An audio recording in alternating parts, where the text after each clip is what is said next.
We have a great guest on tonight, Rob Chevez. Well, one of the things I like about real estate, and we talk about, is, and for all the people out there who are newer to this, there's so many of these free meetups to go. You can start to collect this information. There's so many, great people out there, and you'll pretty quickly learn who to talk to, like our guest, and so you can learn real estate. But as you get into it, the thing I love about real estate, I didn't understand at first, is there's so many places to make money. Oh, yeah. I mean, you're talking about a big asset that costs a lot to fix, and that there's, you think about all the costs. Well, people are making profits at every step of that. And Rob opened a business for every one of them. Right.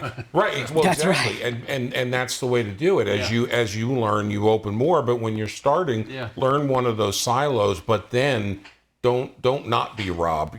Go and start to expand, because that one area could dry up. Like you talked about some of the downturns that we had. Buying properties to rent them has not been a thing around here. It may be again. I mean, because of whatever's going on in the world. So if all you do is X, and that's all you are interested in, that may work for a while, but you're much better to have that general knowledge and experience. And then you may see opportunities. You're like, wait a second, there's a bag of money over there. I'm doing this, which is great, and I'm making, but like you said, I could buy this property too. Why am I not buying this property? And then, there's another place to make money. Yeah, the way I always kind of describe it to people is like, in the Matrix, when you've got the red pill and the blue pill, right? And as an agent, you're just, when you're focused just on retail, you only know half the truth, right? Until you take the other pill, and then you're like, oh my God, there's this whole other world that I now have the ability to actually be a true fiduciary, because I really understand how this game is played. I know all the different levers. It's almost like you're looking above and you understand how it's played. And so it's why I love the word real estate entrepreneur, because there are so many different ways, Ed, to make money in real estate, right? You could be a hard money lender. You can be a syndicator. You can be an agent. You could be a wholesaler. You could be a fix and flipper. You could be a no person. I mean, it goes sub 2%, like on and on. And in every market, there's a way to make money, right? And in every market, like every geographical market, there's a way to make, but every economic market, there's a way to make money too. And so you always have to know, where is the money flowing? What is the lever that I need to pull next? And you know that by being in the ground and networking with people like you. Yeah, I was going to say, and by joining a grid and meeting people and going to free meetups and all of that, I think you alluded to this before, you almost get a pulse or a feel for what's going on. You can see the group that seems very sad, and you can see the group that seems very happy. And you're like, those sad people used to be happy. I wonder why that is. You learn a lot, we're still humans. You learn a lot from going to that. And these sorts of services, again, if you're getting started, it's a great way to go. I mean, you eventually, if you like it and you're good at it, you can get to the level of stuff we're doing. But there's that beginning stuff you can do too. And go meet the people, see the people. We had a guest that talked about just going to courthouse auctions. They were curious.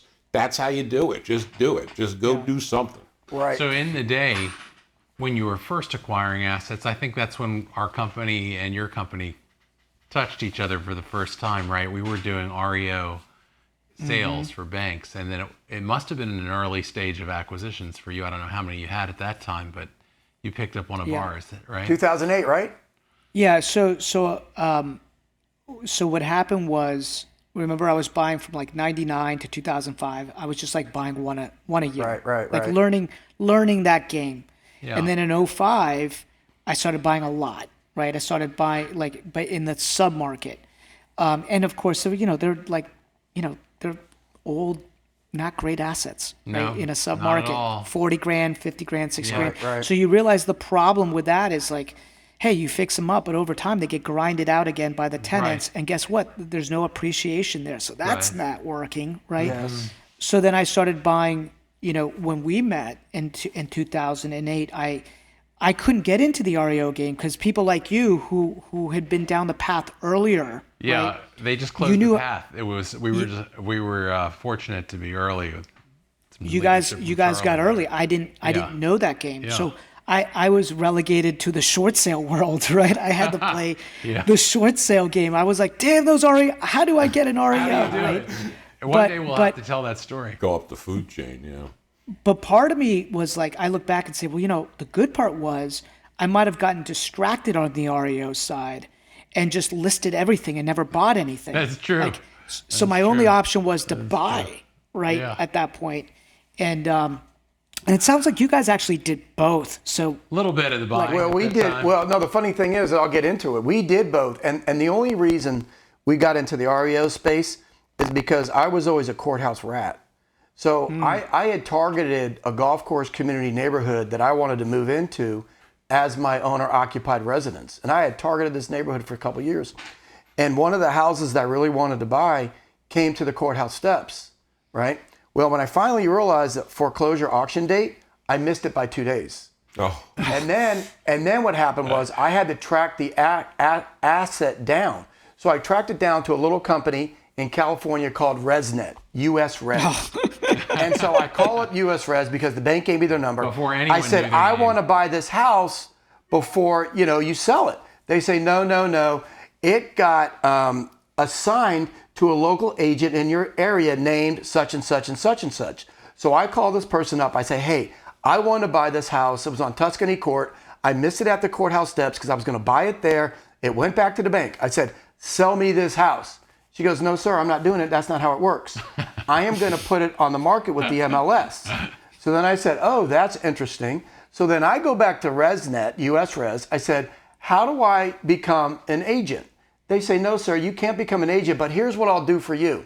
If you do 10 free BPOs, broker price opinions, I will give you a listing. So I said, Charlie, what are you doing? So Sam goes, Charlie, what are you doing? So I started doing BPOs for US Res, ResNet, and instead of doing 10, I only had to do 3 or 4, and they kept sending me all these listings. oh my God. And because I was with Sam under Green Dot, we weren't the Keller Williams or the Long and Fosters or the Remaxes where REO had a bad connotation. We were just these little small guys. So we could sign any form, no legal department at that time. So that Sam sees all these listings. It was about early November. Right, so Sam sees me getting all these listings as a normal retail agent. I said, he then starts researching all these asset Just management in one companies day. throughout the country. He signs up as the broker for every single asset management one companies. day. And before Oh my we God. knew, It came to Thanksgiving. it came to Thanksgiving, and this company called, do you remember IndyMac? Oh, of course. Yeah. So I'm not kidding. On one Friday, Sam calls me up and he goes, Charlie, you're not going to believe this. We just got 10 listings from IndyMac on a Friday. And that was it. We were off You and need running. to go check them. If they're vacant, you need to report it, and you need to go do all this stuff on the weekend. That's how you're spending. How much fun, right? Oh, we had a good fun. Yeah, it's fun. Like, brutal times, and like you had that, like you always have to figure out how are you going to land your, like, as a business owner. Like the market's constantly changing, right? So it was like you had to adapt, you had to shift, right? And what was fun about that was that there was opportunity. There's so many people, guys, that were like, oh my God, everything is like all horrible and like nobody's making money, which is not true. There's always somebody. And when you follow it over time, it's just amazing because I remember going back to the days when I went to the Mortgage Bankers Association conferences and the IndyMac the family who founded IndyMac was there later to be testifying in front of Congress and all that. And I had met all of them at the show. They were on their own floor, in their own booth. And they grew their business enormously. They had this blowout collapse. And then Michael Dell goes and buys all their assets for like pennies, like literally nothing. And then Charlie finds ResNet. And here we are selling the same guy's assets that I had met at a conference in the 90s. Yeah. And the was other, just amazing. Yeah, we'll close the story up. The other funny part of that is, do you remember, you obviously know about the name, the name riders at the bottom of the sign? Yeah. Well, I had Sam buy 50 riders that said foreclosure. Never had, no one had ever seen them for a Right, sign so rider. under the name, the listing agent with their cell phone number, we had a foreclosure rider on there. Well, those foreclosure riders went both ways, good and bad. Well, the good way that it went is that CNN and the Wall Street Journal picked it up. And put our sign. And they were putting our signs in their publications with the word foreclosure. And of course, you saw the green dot and my name rider on there. And so we got all this crazy publicity. That was absolutely funny based on these foreclosure riders. And then the banks started finding out about our foreclosure rider, and they were pissed off because they didn't want the word foreclosure on the name rider of that house because they might think that somebody will come in and buy it for cheaper. Yeah. Yeah. Well, what that market taught me, guys, one of the many lessons, what it taught me, right, to just kind of help people understand this, was that real estate always, like, even in a crisis, there was a floor of what that would go to, right? I owned some stock that went to zero, and I was like, that can happen? It went to zero? And I don't get, and it's completely defunct, You get nothing. Right? You get nothing. Yeah. And but this, there was a floor because of that rental demand that was there. And that if you held on to it and you understood that, like, it was going to come back, right? Like, in a 9-year period, like, real estate has always come back and gone up. And so the other thing it taught me was that there's always somebody making money in that equation, right? Yeah. And that you could have one picture and it looked like shit, pardon my French, right, on the MLS, and that thing would sell if it hit the right number because the price was part of the marketing, right? And that it could get multiple offers because people get caught up in this auction effect that happens, right? And so we started realizing that if we list our properties at numbers, even if they're pretty houses, that create an auction effect, we were disproportionately helping our clients net more money over time, right? And so that became a lot of what our education is with, like, you know, clients, investors, and just sharing with them. If we can get at or slightly below the price of the market, let's let the, you know, the human greed or fear take over. That's it. That's a tough number to hit, though, because when you're the seller, it's hard to come to terms with that as your start price and being realistic about it. It is. I mean, that's where you have to have the right scripting. Enough of our own, and it is, even with all the market knowledge that we have, you know where that point is, and you're just not entirely comfortable going there at the starting point. But you got to drive yourself to do it. Otherwise, you sit on the asset. Yeah, you sit on the asset. Your business is turning money. Yeah, but that's the lowest price. That gets into the question of, what's this house worth, right? And people will go, oh, I've got an appraisal on this house for such and such and blah, blah, blah. I said, well, you know what the house is worth? What the market will pay for it. That's it. End of story. And it could be more than the appraisal. It could be less. Could go either way. Yeah. And the only way to know is to, you know, and this just goes back to scripting, right? The only way to truly know that is to put it at a number that's like, honey, if we don't go look at that thing today, somebody else is going to get it. You've got to drive fear of loss. And that's hard for a seller. And as humans, we're driven by fear. Because remember, residential real estate is very emotional, right? Yep. It's very emotional. Yep. And so if you could implement that fear of loss and create leverage, you can help the seller win, right? Whether it's a builder, an investor. But I always have to talk these investors off the ledge. I'm like, guys, you're trying to set these records. Like, you want me to help you set a record? The way you set a record is by creating fear of loss. Like, don't try to be the highest priced in there. And Sam's had to beat me down a couple times. At this point, I've got I'm the regular homeowner homeowner of our group. Yeah, you know, I've got thousands of data let's put it on the market for $8. You know that. I mean, come on, Sam. But you know, he's always right, unfortunately. Yeah.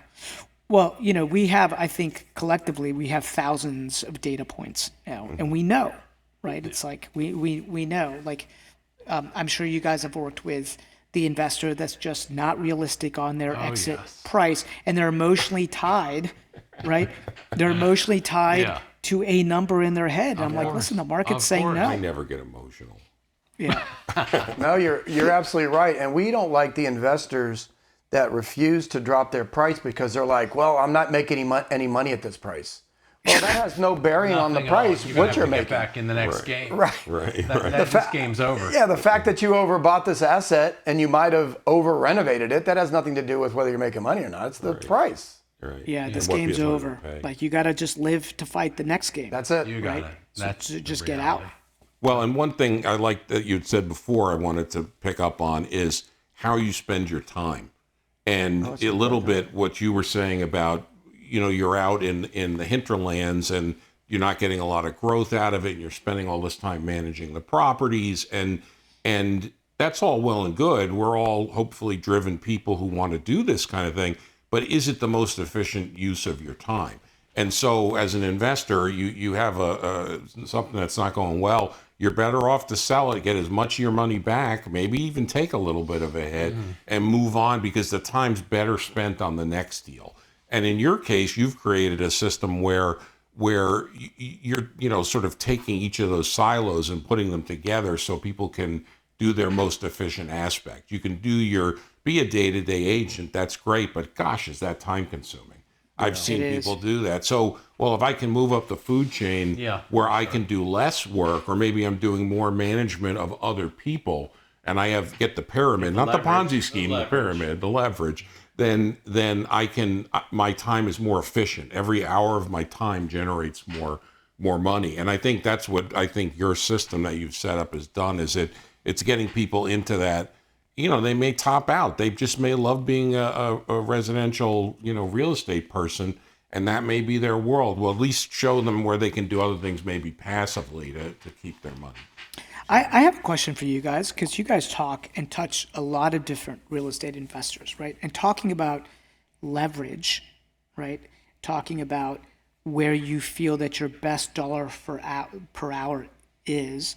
I mean, you guys chose the lending space, right? Like that was a very conscious decision, because you kind of you bought assets, you were the agent, you guys bought assets, you still own assets, you do tax liens, you have, you lend money. What have you guys learned? Let me flip the table a little bit. What have you guys learned on that journey about where somebody like me should be spending my time? Well, for us, it's funny because we're not those Harvard MBAs where we had a business plan and we were going to go meet our business plan, right? Getting into the hard money business, I believe it or not, we fell into that. And so because I was going to so many courthouse auctions, bidding and buying assets, whether to flip them or to rent them, keep them in our rental portfolio, and I got to know everybody, right? I'm kind of like you. I network with everybody. Everybody knows me, and I'm friendly with everybody, and hopefully I'm considered genuine. One of my courthouse competitors came to me and he said, and this was back in 2013 when the profit margins at the courthouse steps were really, really compressing. He goes to me, he goes, Charlie, I just bought a condo in Fairfax County at that auction. It's worth $350. I bought it for $225. I put up a $25,000 deposit to get the house. You are going to give me $200,000 to buy it. I said, oh. I said, I am I? I said, well, Jimmy, I said, that sounds good. I said, I don't know what you're talking about, but I'll go ahead and do it. And so that was literally our foray into the private lending or asset lending space. Yeah. And I think that you've talked a lot about your other business, your various businesses. And we have a similar concept, maybe perhaps with fewer, of having a business that meets different market conditions, right? So if we get into a rapid deflationary space, and there are great values out there that using a 1% rule or something like that, we're ready to add to our portfolio. Yeah, we're buying. We're in. Yeah. So if we're in a space where people are transacting a lot of volume and it's a steady state market, we can lend into that market pretty happily. And then as we see opportunities to buy assets that can be improved and materially improved, like focusing on unique assets and tax liens that come up periodically, we position ourselves for those. And so we're adding all of this different structure underneath the totality of our business. A little bit different than your funnel down, but in some ways similar in that the businesses we've designed, we've entered those spaces with a design that they're ready for different market conditions. Right, Yeah, and our business is very similar to yours in that with you creating all these different silos, you're creating a diversification of an income stream. Right. And so there is nothing more powerful than that diversification of those income streams, because as we were talking about earlier, as the markets change, they go up, down, different strategies work in different geographic areas and different asset types, you're there to capitalize. Yeah, and you don't want to be there, in that early stage when you're on one business stream and then there's a sudden change and then you're then looking to reposition. So, over time, as a response to the market, our natural tendency was to just design a new business, but we're able to keep the existing ones and then go back to them around the table as we need support in different areas. so- The challenge of all that, anybody listening, because sometimes people could say, well, then I'm going to go do a property management business and I'm going to be a realtor. No, and you got to have a focus. Yeah, the then problem it shifts. is that you got to focus for it And to then it actually. shifts. One, then another. That's right, one, and that's what I try to explain to everybody. It's like one, and then the other one, Yes. and then and you Yes. can hand the reins to somebody else, and that's what we've done. Right. Rep Yeah, well- systems Well, the or thing, systems that support it. yeah, well, changing speeds a little bit. I don't know if you've realized this, but when you were Kaza, I spoke many times in your other groups. Like, do you remember Amina Basic? Her group over yes. there in McLean? Oh, yeah. I did a Yep. couple presentations there. And then I don't know if you also realize this, but Ed's spoken once or twice at your grid events. Sam has spoken a couple times at various grid events, and I've spoken many times at different grid events. So we've been with you. I don't remember when Amina Basic was doing her Tyson's meetup, but I've been speaking since way back when. Do you guys feel like, and maybe this is just me, like time is so weird. Like that was a long time ago. Yes. But it feels like it was yesterday. Yes. Do you know, and I'm always like, this should have happened faster, right? Yes. This is like, why is this taking so long? Well, yeah, But I, Yeah. But Go it was, ahead, I'm sorry. But it was so much fun because of all the networking and all the people that you met. And when I was speaking at Amina Basics, I remember specifically that night because we were actually sponsoring Traction, which is Tom and Carolina Zeebs. And so we had always sponsored those guys from the hard money standpoint because we had to get away from Washington Capital Partners and we were the exclusive sponsor. So there I am, I'm setting up my table, the marketing table with the brochures and the stand-ups. Literally, I'm leaving that event to go speak at Amina's event in McLean. Luckily, they were closed. I go there and I speak for whatever, 2 hours. I close up, talk to all your guys, come back to Traction, talk to those guys as they're getting let out, with our brochures. And so you're right, time flies. I mean, it feels like that was yesterday, but I think that was back in 2012. yeah, and what's interesting, guys, is I just had Tom and Carolina Zeeb I know. speak at my grid down in Tampa, St. I saw Pete, it. right? Yeah. And it's just like full circle. I think part of the message is people that have been playing with this game, this is actually, everybody knows each other, right? Which is why, you need to live your word. You got to be a person of integrity. If you're borrowing money, you got to pay it back because your reputation compounds over time. Yeah, for sure. And you either have one that you're proud of or one that you've got to leave the area because nobody's going to work with you. Change your name. Well, and one of the things I love, Charlie says, we can teach you how to get rich, but you can't necessarily get rich quick. And that's what a lot of people want, particularly in this generation. Yeah. You have to learn the stuff, teach your stuff, talk to people, have a mentor at the right stage of your development. And like you said about your reputation, you're like, gosh, I really want to fight over this $500, but maybe I shouldn't, and move on. And, Sam taught me this as well because I'm the lawyer. And then you see it comes back and it comes back and it comes back. And that's when you can have an explosive growth. I mean, you can make enough money to live, obviously, and you should, and you need to, but you are also investing in the future of yourself as an asset, of the people you work with. So we're a little grayer, but we're also having a lot of fun, a lot faster. Yeah, and that's just like your $300 story. Yeah, That's a good one. That story. Yeah. Well, it's I call it social currency, right? Yeah, Like you're creating social currency Exactly. with people, and You don't always cash it, but it doesn't matter. 100%. It doesn't matter, right? You plant good seeds, good You things got it. happen. You plant bad seeds, bad things happen. You for sure of that. Those get cashed. They both come back. So They always come back. Actually, so one of in our core values, it's do the right thing. Right? Yeah. And the reason, that actually means a lot because it's easy sometimes to look the other way and not do the right thing. Right. But I remember thinking early in my career, if I always default to the right thing, then I could sleep well at night. You're like a and baby. not have to worry about anybody coming after me or like something catching up or a lie catching up. It's just Right. like, Well, and the right let, thing. let me tell you, as the lawyer generally, and I really only just work with these guys as part of the group, I have never looked at documentation and thought, oh, no. And, everything they do is honest, and it tries to be honest, right? You make mistakes. But I have seen the people oftentimes I go against, they've cut those corners, they've ruined their credibility in a way that I can document, and it's a real problem if you get to that. So if you get to the lawyer stage, like you said, sleep well at night, but also sleep well at night because you can explain what you've done if you really need to. Hopefully you don't, but if you do, I used to tell my associates when I was a partner at the law firm, so when you're sending these internal emails and talking about stuff, just always in the back of your mind, maybe the front of your mind, before you hit enter, what would I say if this email was on the front page of the New York Times? yeah. How would could I explain what I said there? Because I, as a lawyer, have seen that happen.